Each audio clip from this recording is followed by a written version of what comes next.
সুখ এমন একটা জিনিস যেটা টাকা দিয়েও কিনতে পাওয়া যায় না। আলহামদুলিল্লাহ, যখন রাজপ্রাসাদে ছিলাম তখন এতটা সুখী ছিলাম না। আজ টিনের ঘরে আমি এতটা হ্যাপি যা বলার বাহিরে। মানে কথাগুলো বলতে আসি খুব খুশিতে, কারণ আমার শরীরটা ভালো না। তারপরও আমি আমার হাজব্যান্ডকে বলছি, মুঞ্জেরিনের আব্বু আমাকে একটু শরবত বানিয়ে খাওয়াবা। সে আমার জন্য লেবুর শরবত বানাইছে। দেখো তোমরা, এই প্রথম আমার হাজব্যান্ডকে বলছি, সাথে সাথে বানিয়ে খাওয়াইছে।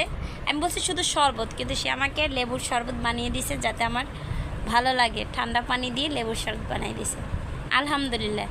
এটা যদি তার ফ্যামিলির কেউ দেখতো তাহলে যে কত কথা শুনতে হতো আমার। বলতো যে আমার ছেলেটাকে দিয়ে কাজ করায়, অমুক তমুক ইত্যাদি ইত্যাদি ইত্যাদি।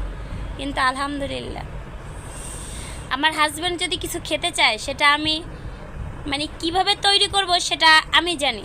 আর আমার হাজব্যান্ড বলতে পারবে না এখন পর্যন্ত যে সে কিছু মুখ ফুটে বলছে আমি সাথে সাথে হাজির করি নাই। এটা কেউ বলতে পারবে না, এটা আমার হাজব্যান্ড বলতে পারবে না অন্তত। তাই আমার হাজব্যান্ডও আলহামদুলিল্লাহ, আমি কিছু বলছি যে সে সাথে সাথে আমার জন্য, তাও আবার লেবুর শরবত, খুবই মজা হয়েছে।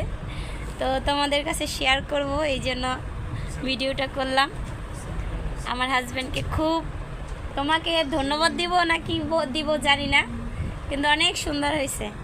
আলহামদুলিল্লাহ, আল্লাহর কাছে লাখো কোটি শুকরিয়া যে এখন যে শান্তিটায় আছি, আমার রাজপ্রাসাদ থেকে যে আমি এখন এই টিনের ঘরে আছি। আলহামদুলিল্লাহ, আলহামদুলিল্লাহ, আল্লাহর কাছে লাখো কোটি শুকরিয়া।